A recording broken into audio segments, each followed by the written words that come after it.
네. 네, 저희 오늘 목요일의 남자, 목요일의 시황맨 그분이 오셨습니다. 도곡동 강구현 선임회장님 모시겠습니다. 안녕하십니까? 네, 안녕하십니까. 안녕하세요. 예. 네, 반갑습니다. 오늘 수능 얘기하니까 예. 저도 이제 오늘은 무슨 얘기를 하자는데 요즘 시장이 들쭉날쭉하긴 하지만 큰 폭으로 변하는 그런 장은 아니잖아요. 그렇죠. 그러면서 저도 수능 봤을 때가 생각이 나더라고요. 그러니까 저도 첫 번째 수능을 봤을 때 네. 언수에 채점을 하고 아버지한테 달려갔어요. 아빠, 나 될 것 같아. 될 것 같다. 했더니 아버지가 예. 깝치지 말고 나머지까지 다 채점해봐라 예. 라고 하셔서 될 것 같은데 하고 채점을 했는데 예. 언수에선 대박이 났는데 사회탐구 영역에서 굉장히 폭삭 망했던 케이스였어요. 첫 번째 수능이. 이거 오늘 뭐 수능 얘기 계속 할 것 같아서 네. 제가 마무리 짓자면 저랑 가장 친한 친구가 있었습니다. 그 친구가 항상 1등급이었어요. 네. 채점을 했는데 2개를 틀린 거예요. 다 어. 채점해서 어. 전체 2개. 만점에서 2문제. 그래가지고 야 너는 서울대 갈래? 뭐 연대 의대 갈까? 뭐 서울대 어디 갈까? 막 이렇게 고민하고 있을 때 시험 점수가 나왔는데 언어영이 2점 나오고 2점 저 지금 심장마비 걸 뻔했어요. 다 밀렸어서 다 밀렸어. 네. 그래가지고 재수를 했는데 이거 계속 얘기해야 되나? 재수하는데 이게 안 들어오는 거야 이게. 하도 공부를 많이 해놔가지고 다 아는 문제인 거야. 네. 근데 이제 점수가 또 안 나와서 삼수까지 갔던 그런 친구가 있었어. 예, 안 좋은 얘기네. 네, 죄송합니다. 네. 어쨌든 저의 수능 때를 그냥 굳이 빗대서 얘기를 하자면 예. 뭐 잠깐 계좌가 좋다고 해서 너무 기뻐하지도 말고 계좌가 너무 힘들다고 해서 또 늘상 안 좋은 거는 아니니까요. 예. 그래서 그냥 지금 영업점에 있다 보면 고객분들이 상당히 주식을 많이 놓아버리신 케이스가 많아요. 그래서 실질적으로 똑같은 주식인데 마이너스 10%인 종목은 그래 이건 분할 매수야 예. 라고 생각을 하시고 마이너스 40% 이런 거는 난 그냥 얘 완전히 포기해버렸어. 놓아버릴래 라고 이렇게 접근법이 달라지더라고요. 그래서 지금 투자하고 계신 많은 분들이 뭐 어떤 거는 잘 되고 어떤 건 안 되고 이런 여러 가지 종목들이 편차가 있겠지만 끝까지 조금 관심을 놓지 마시고 향후 어떻게 전략을 짤 건지 그렇죠. 우리 3프로TV와 함께 고민해 주셨으면 좋겠습니다. 알겠습니다. 네. 희망의 메시지군요. 예. 네. 그럼 오늘은 좀 어떤 뉴스 전해 네. 주실까요? 어제와 그제 시장 색깔이 조금 최근 들어서 강세였던 시장이 변하고 있는 것 같아요. 전일 미국 증시 3대 지수 모두 다 좀 약세로 나왔고요. 어제와 그제 시장 간단하게 브리핑을 하면 그제 시장에서는 PPI 생산자 물가 지표가 나왔는데 처음으로 좀 꺾이는 그 서비스 부분에서 꺾이는 모습이 나오면서 시장이 좀 환호성을 질렀다가 뭐 러시아의 미사일이냐라고 하면서 좀 이제 미사일이 떨어지고 시장에서 변동성이 확대가 되고 이런 장이었습니다. 그리고 이런 지정학적 이슈가 끝났는데도 불구하고 어제 시장에서는 크게 두 가지가 핫 이슈였던 것 같아요. 첫 번째로는 필라델피아 반도체 지수가 약 4%대 하락. 마이크론이 향후 내년에 디램과 낸드 생산 약 20% 감산할 거다라고 하면서 반도체 이제 저점 통과하는 거 아니었어? 라는 그런 기대감을 좀 가라앉게 만드는 하루였고요. 그리고 타겟. 뭐 백화점이지만 예. 마트 비슷한 백화점이죠. 예. 타겟이 실적 발표를 했는데 상당히 어닝 미스가 나왔고 향후의 가이던스도 조금 어둡게 두면서 보통 이제 월마트랑 13%. 그렇죠. 네, 맞아요. 월마트랑 같이 가잖아요. 네. 타겟하고. 그렇죠. 근데 이번에 뭐 좀 달랐던 이유가 뭐가 있을까요? 그렇죠. 월마트는 예. 그제 6.5%까지 그러니까요. 올랐어요. 예. 이게 물론 실적도 굉장히 잘 가져왔고. 나왔는데 예.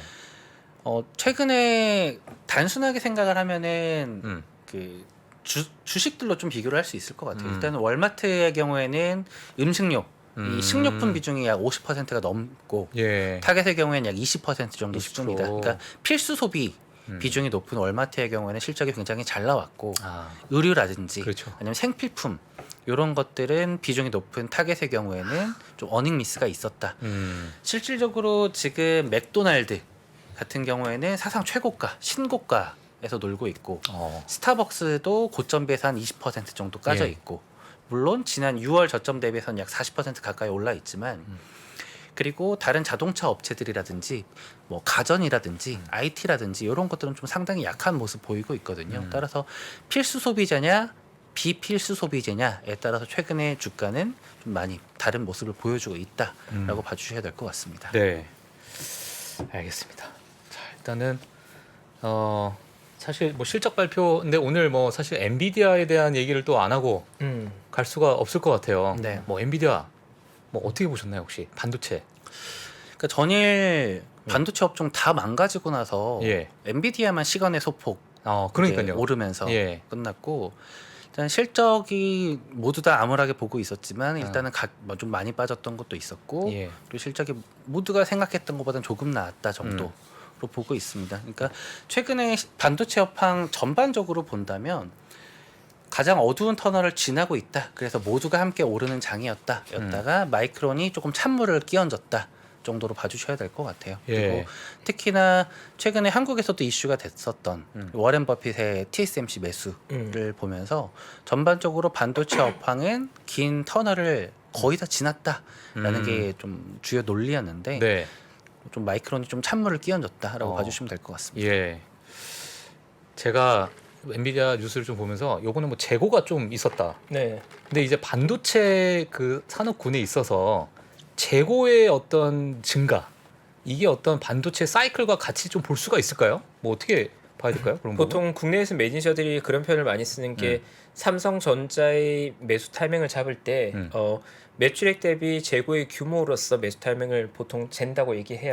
그러니까 그 말은 이 시크리컬 업황상 재고가 클라이막스일 때가 예. 주가 바닥일 때가 많은데 지금 그 재고가 최근 10년에 유례가 없었을 정도 재고가 많이 쌓여 있는 상황이었거든요. 지금, 예. 네. 그래서 그 재고가 많이 쌓였단 말은 감산으로 들어가는 거고 일반적으로. 그럼 감산이 된 상태에서 수요가 발생해 쇼티가 나면서 재고가 소진되는 사이클이었다 보니까 재고가 가장 많이 쌓였을 때가 가격적으로 매력적인 기회를 제공한다고 보면 삼성전자와 하이닉스가 재고가 많이 쌓여 있으니까 살 때가 아닌가라는 로직이 좀 있었거든요. 예. 근데 그런 타이밍에 사실 어떻게 보면 워렌 버핏이 TSMC에 들어갔다는 것은 시스템 반도체에 대한 수요가 회복되는 거에 대한 좀 희망을 본 거 아니냐는 얘기가 또 나오는 거죠. 그러니까 뭐 업황 전체가 반도체는 시클리컬하게 같이 움직이다 보니까 뭐 여러모로 조금 지금 당장은 힘든데 예. 매수의 타이밍으로 봤을 땐 나쁘지 않은 타이밍이 나쁘지 아니냐 않다. 얘기가 하는 거고 저도 사실 TSMC를 워렌 버핏이 사는 걸 보고 설렘이 있었습니다. 솔직히. 들어가진 않았고. 네, 너무 사고 싶어요. 요즘. TSMC가 너무 사고 싶어요. 그래요?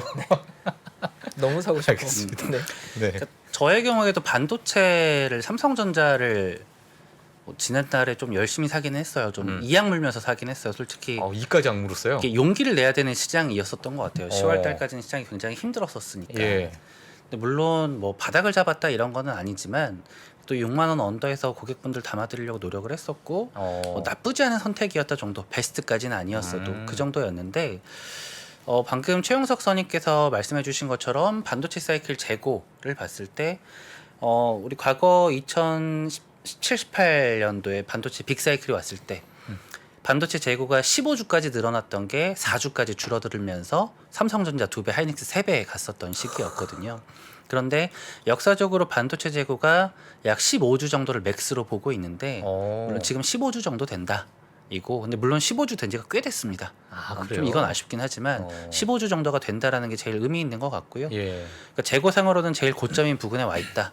이고 뭐 알파벳이라든지 뭐 마이크로소프트라든지 이런 기업들의 실적 발표를 봤을 때 혹은 뭐 페이스북도 마찬가지예요. AI나 데이터 센터 예. 투자 부분을 좀 많이 늘린다. 물론 페이스북의 경우에는 AI와 데이터 센터 캐펙스를 급격하게 늘린다라고 하면서 실적이 더 둔화가 되는 것이 아니냐라고 하면서 급락이 나왔던 거였고 구글 알파벳이나 마이크로소프트의 경우에는 전년 대비해서 뭐 그 데이터 센터, 클라우드 데이터 센터가 각각 37%와 35%가 성장을 했거든요. 예. 그리고 내년에 그 데이터 센터 향 캐펙스 투자를 12.5% 정도 늘린다라고 하면서 반도체들이 전반적으로 돌아선 거였습니다.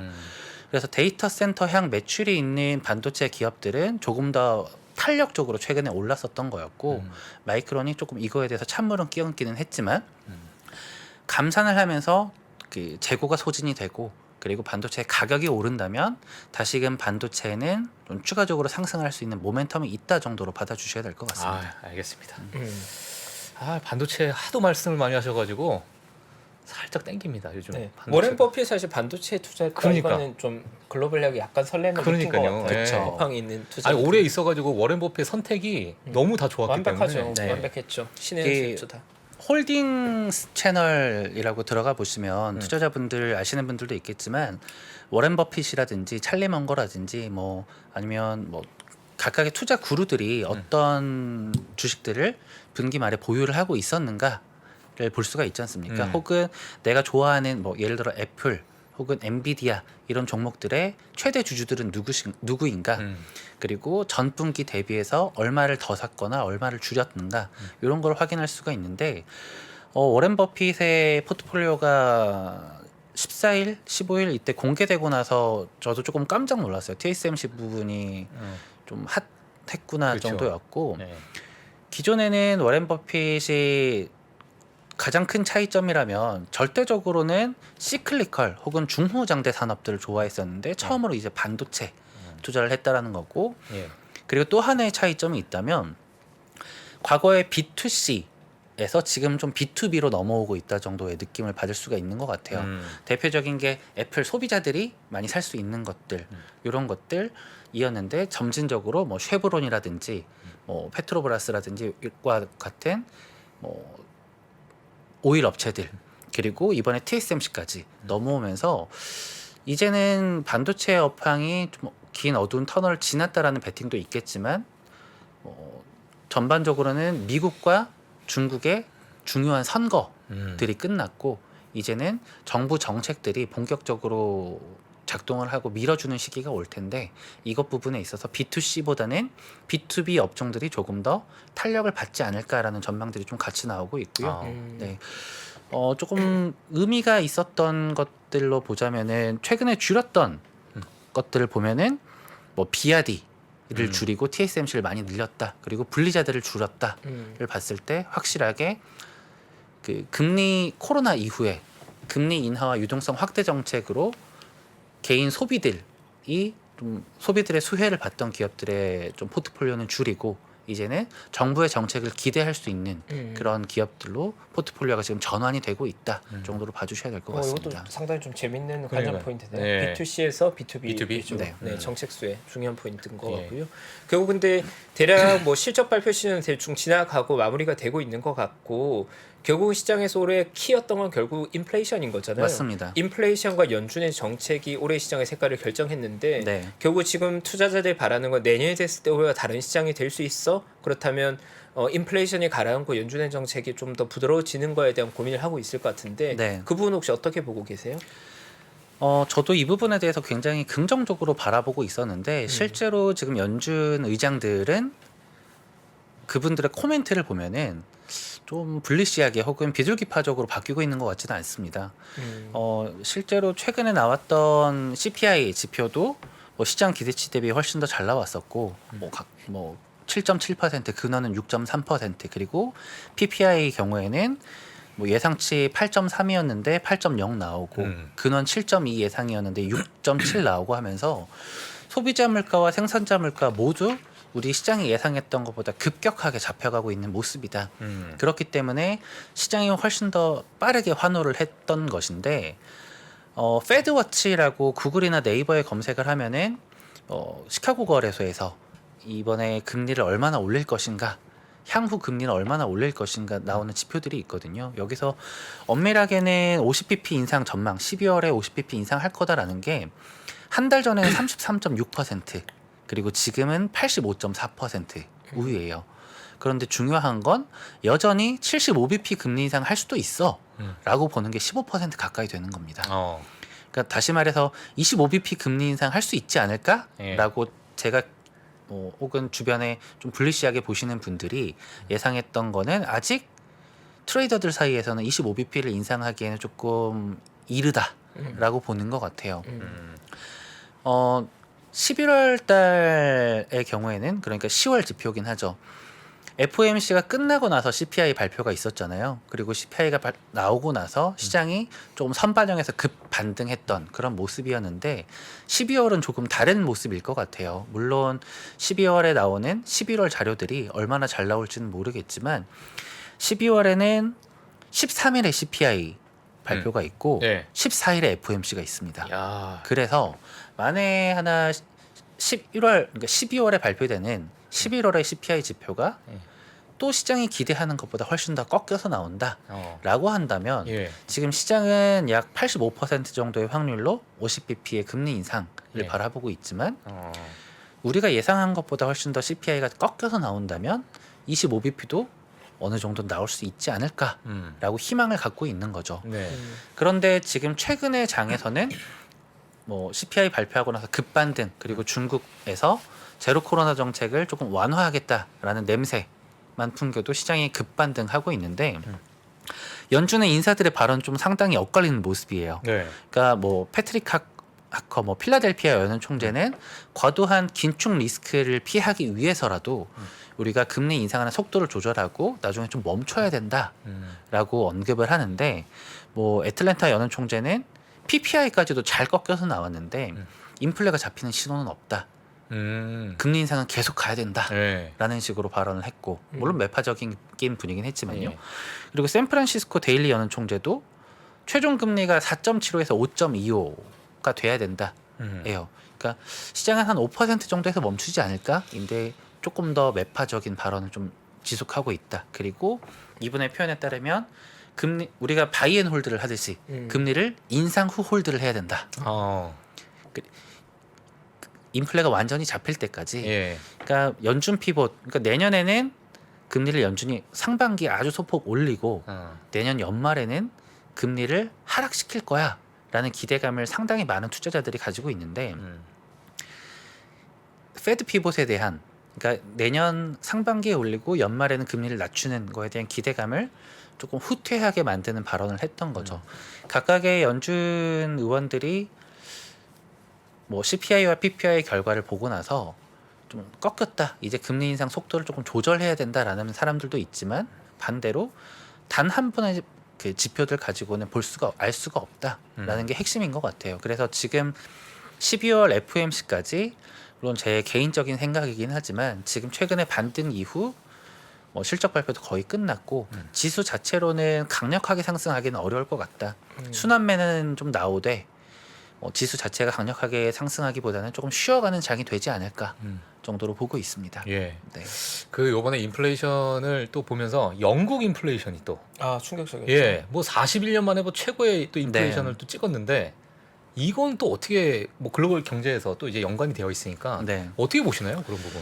그러니까 미국하고 유럽 쪽은 그 CPI만 예. 놓고 보자면 소비자 물가 지표만 놓고 보자면 미국이랑 유럽은 좀 많이 다른 것 같아요. 특히나 유럽 내에서도 천연가스에 의존을 많이 하는 국가냐 그렇죠. 아니냐에 따라서도 다르기는 하지만 유럽 전반적으로 미국과는 달리 천연가스에 많이 의존을 하고 있다. 그러다 보니까 좀 에너지의 부분에 의한 물가 급등이 좀 상당히 오래 지속이 되고 있다 정도인 것 같고요. 예. 그러니까 미국의 경우에는 오일이 차지하고 있는 비중이 약 거의 CPI 부분에서 약 40% 가까이 되는 건 맞습니다만 예. 다른 부분도 굉장히 컸거든요. 예. 예를 들어서 뭐 서비스 부분이라든지 그런데 유럽은 정말 압도적으로 에너지 부분이 차지하고 있기 때문에 최근의 지표에서는 굉장히 좀 급등하는 듯한 꺾이지 않는 듯한 모습을 보이고 있지만 예. 지금 천연가스도 많이 내려왔으니 이게 시계열상으로는 어느 정도 시간이 걸린다면 미국이 먼저 소비자 물가 지표가 잡히고 유럽도 천천히 잡히지 않을까.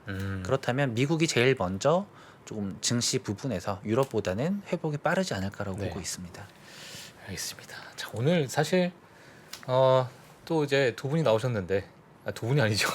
반도체도 많은 찐이잖아요. 마음이. 반도체에 대해서 좀 더 말씀을 해주시면 좀 좋을 것 같은데 이제 TSMC 어떻게 보고 계시나요? TSMC 강구현 매니저님. 그러니까 버핏옹의 선택은 삼성전자가 아니라 하이닉스가 아니라 왜 TSMC인가라고 왜 좀 TSMC 인가? 한국 뭐 투자자분들이 좀 아쉬워하는 부분도 있을 것 같아요. 네. 예를 들어 버핏이 삼성전자를 그렇게 많이 투자를 했다. 이번에 투자한 규모가 꽤 크더라고요. 41억 불 정도였나요? 한 예. 5조 원 정도였던 것 같은데 그 정도 규모였으면 삼성전자 매수 소식이 이어지면서 좀 한국 증시의 급등을 이룰 수 있었는데 왜 TSMC냐라는 부분에 있어서는 확실히 메모리냐 비메모리냐 정도의 차이였었던 것 같아요. 물론 파운드리에서 뭐 70% 비중을 70% 가까운 예. 마켓 쉐어를 가지고 있는 뭐 기업이다 보니까 좀 버핏이 좀 해자를 가지고 있는 기업을 훨씬 더 선호를 하다 보니 좀 예. 그런 면이 있지 않았을까. 그리고 메모리 부분은 지금 치킨 게임이 여전히 지속되고 있고 재고가 쉽살 재고가 여전히 15주가 고점이라고는 하지만 네. 15주에서 16주로 갈지 아니면 재고가 급격하게 하락을 하는 그런 신호가 나오고 있지 않지만 여전히 TSMC처럼 이런 파운드리 부분은 생산이 수요를 못 따라가고 있거든요. 그러다 보니까 TSMC를 훨씬 더 선호하지 않았나. 그리고 삼성전자와 혹은 하이닉스와 TSMC의 밸류 부분에 있어서 예. 단순하게 PER만 비교를 하면 하이닉스가 더 싸고 삼성전자가 중간 정도고 TSMC가 제일 비싸요. 단순하게 물론 메모리냐 비메모리냐 차이도 있지만 저는 이거는 영업이익의 안정성이라고 보고 있습니다.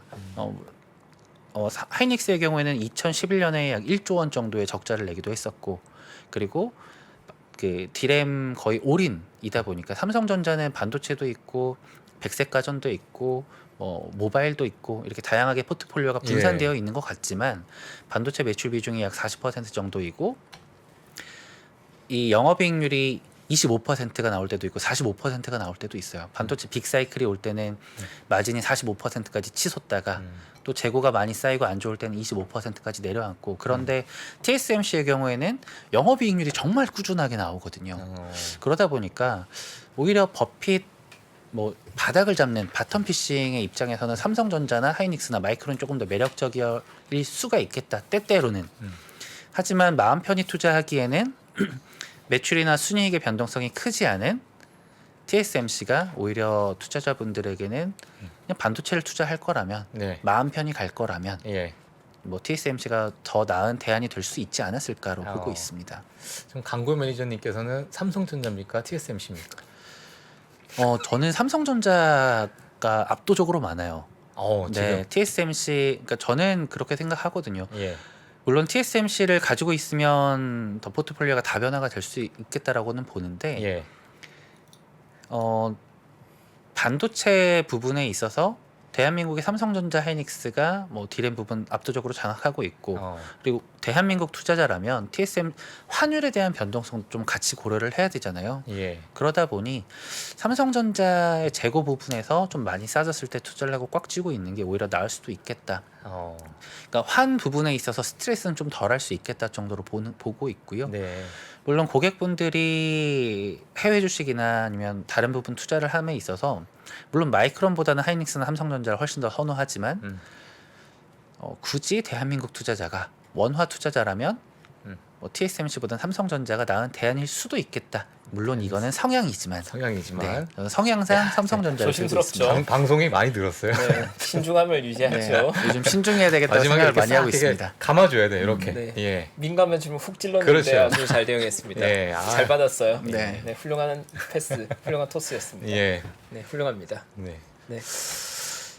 참 반도체 너무 요즘에 너무 괜찮은 뉴스들이 많이 들어. 물론 뭐 차트상으로는 뭐 많이 물려 있는 사람도 좀 있을 수 있지만 지금 뭐 워렌 버핏 이야기도 그렇고 뭐 아까 말씀하셨던 재고 네. 그런 사이클도 그렇고 오늘 또 나오시는 정강호 매니저는 또 어떤 이야기 하실지 그런 좀 부분 민감한 좀 훅 찔러주세요. 알겠습니다. 네, 지금 스튜디오에 대기하고 계신데 긴장하실 수 있게 훅 알겠습니다. 찔러주세요. 수능 특집으로 네. 그냥 훅훅 찌르겠습니다. 네, 감사합니다. 예. 네, 오늘 시황 정리 잘해줘서 감사하고요. 그러면 다다음 주 목요일 날 또 나오시는 건가요? 네, 다다음 주에 네, 뵙겠습니다. 격주 목요일이군요. 네. 네, 오늘 너무 감사합니다. 고생하셨습니다. 네, 감사합니다. 감사합니다. 예. 보시면 이제 여기 다이어리가 떡상내드. 다이어리가 들어 있습니다. 작년에 다이어리를 출시해 여러분과 함께 모은 다이어리 판매금을 청소년의 자립을 지원하는 데 전액 기부했었는데요. 올해도 2023년 다이어리와 함께 따뜻한 연말을 만들어 보려 합니다. 3프로TV 다이어리와 2023년의 시작을 이웃과 함께 나눠보시기 바랍니다. 자세한 구매 방법은 영상 하단 댓글을 확인해 주십시오.